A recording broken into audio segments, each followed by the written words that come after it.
Hey folks, so today we're gonna make something that everyone is familiar with and you can get your kids to help you.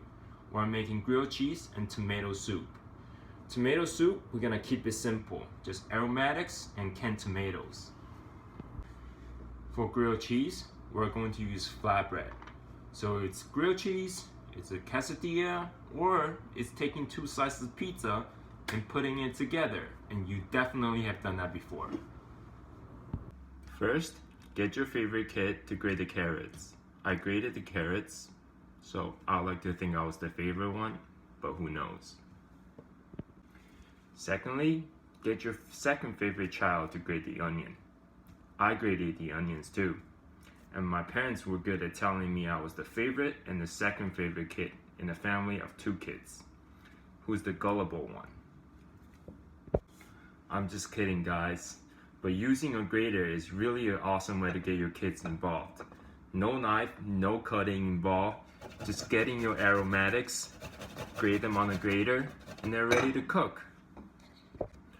Right, carrots grated, onions grated, garlics grated, get them in the pot, cook it until nice and fragrant, add seasonings, add tomato sauce, add water, cook it down a little bit, blend, boom, done. One of the reasons why I like grating my veggies when making a soup, because they just sort of disintegrate into the pot and get nice and soft very quickly. For the seasonings, we have salt, black pepper, dry chili, dry oregano, and one of my best friends, bouillon cube, and maybe a little bit of soy sauce, but that's optional. And right before we add water and tomato sauce, I'm going to add a little bit of tomato paste just to give it another layer of acidity, which will be very nice for the tomato soup. Here we go. I added a whole can of whole peeled tomatoes and about half a cup of water, a few sprigs of thyme, and some dry oregano. And bring it up to a simmer and let it just cook for 15 minutes to get it all nice and delicious. Right, let's grate some cheese for our grilled cheese. One tip about grating mozzarella is that you could put this in the freezer for 10 to 15 minutes, just so it's nice and hard and easy to grate. No pun intended. Here we go.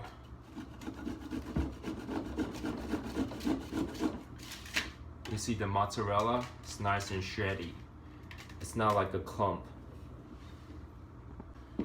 So for the grilled cheese, we have cheddar, mozzarella, and of course, our favorite, Kraft single. Why these 3 cheeses? Well, cheddar's got that nice and strong flavors. Mozzarella's got that nice stretchiness. And American singles, it's got that really sexy melting texture when you bite into a grilled cheese. For the grilled cheese, I got the mozzarella and cheddar at the bottom, and I got a couple layers of American cheese over here. And then I'm going to finish off with extra mozzarella and cheddar on the top. Wonderful, look at that stack.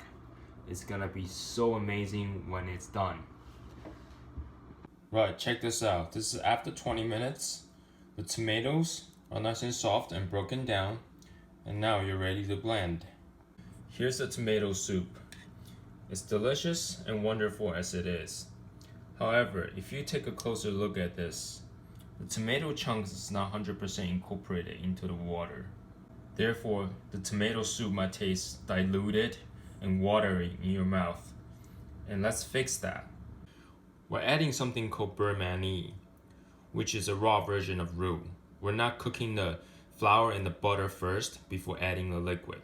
We're adding the mixture of butter and flour into the liquid and thicken the soup. We're taking softened butter and mixing with flour. The ratio is equal amount of 1:1, 1 tablespoon of butter to 1 tablespoon of flour. The important part of adding beurre manière is that the flour has to be 100% incorporated into the butter. Otherwise, the flour will clump up in your soup. The end result is sort of like a paste of butter. Now, this is ready to be added to the soup. Once you add the beurre manière into the soup, make sure you stir it up, whisk it in, and bring it to a simmer. And this is an easy way to fix a watery soup. Without being too scientific about it, the starch inside of the bouillon, the flour, absorbs the water and makes it smoother. So bouillon is a quick fix for anything you want to thicken or make it nice and smooth.